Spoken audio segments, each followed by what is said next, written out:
বেলাল, এটা কেমন জুলুম? কতদিন হলো তোমার কণ্ঠের আজান শুনি না। বেলাল রে, তোর কি মন চায় না আমি নবীর জিয়ারতে আসতে?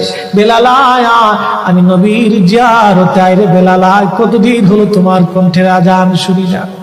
স্বপ্ন যখন নবীজি দেখাইছে, এ মুসলমান, হযরত বেলাল সুদূর সিরিয়ার দামেস্ক থেকে পাগলের মতো দৌড়াইলেন, পাগলের মতো ছুটে আসলেন।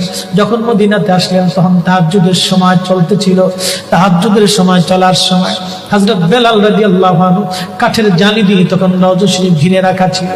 ওই জালির পাশে বসে বসে জালির সঙ্গে মাথা ঠেকাইয়া নবীর পাগল বসে বসে গুনগুন গুনগুন করে কাঁদে আর বলে, হুজুর আপনি আসতে বলেছিলেন, গোলাম এসে হাজির হয়েছে।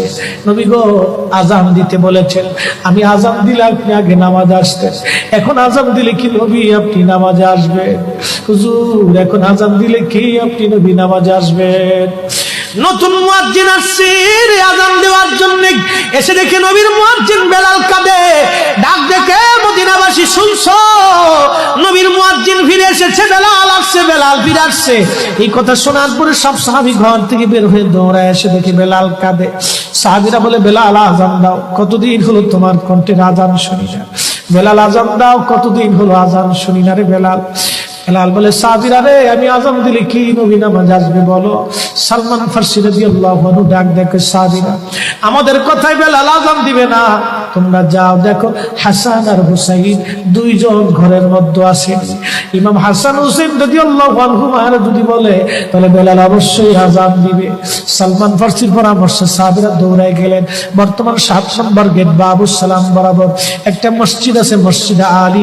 এটাই ছিল হযরত ফাতেমা রাদিয়াল্লাহু আনহার বাড়ি।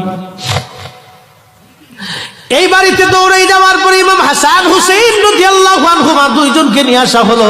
দুইজনকে নিয়ে আসার পরে হযরত ইমাম হাসানকে দেখতে আমার নবীর মতো দেখা যাইতো, চেহারাটা রাসূল করিমের চেহারার মতো ছিল। নাতি দৌহিত্র নানার চেহারা পেয়েছিলেন, ইমাম হুসাইন ও নানার সুরত পেয়েছিলেন। দুই ভাই নানার সুরত পেয়েছিলেন। হযরত বেলাল রওজা শরীফ থেকে উঠে হযরতে হাসানের বুকের মধ্যে মাথা ঠেকায় কাঁদতেছে, ইমাম হুসাইনের বুকের মধ্যে মাথা ঠেকায় কাঁদে। হযরত ইমাম হাসান ডাক দেখে, নানার মুয়াজ্জিন, কতদিন হলো তোমার কণ্ঠে আযান শুনি না। যেই কণ্ঠ দিয়া নানার আযান শুনাইতা, যাও গো ওই কণ্ঠ দিয়ে আমাদেরকেও আযান শোনাইয়া যাও। যখন হযরত বেলাল ইমাম হাসান এই কথা বললেন, হযরত বেলাল দৌড়ায় গেলেন। যেই বনু নাজ্জার গোত্রের মহিলা সাহাবীর ছাদের উপরে দাঁড়ায় বেলাল আযান দিত। আবু দাউদের 519 নম্বর হাদিসের মধ্যে আসছে, প্রত্যেক ফজরের নামাজের সুবহ সাদিকের আগে বেলাল দাঁড়াইতেন।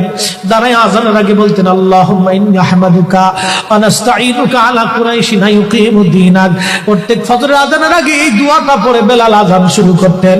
হযরত বেলাল রাদিয়াল্লাহু আনহু আজকে তাহাজ্জুদের আযান দিতে গেছে।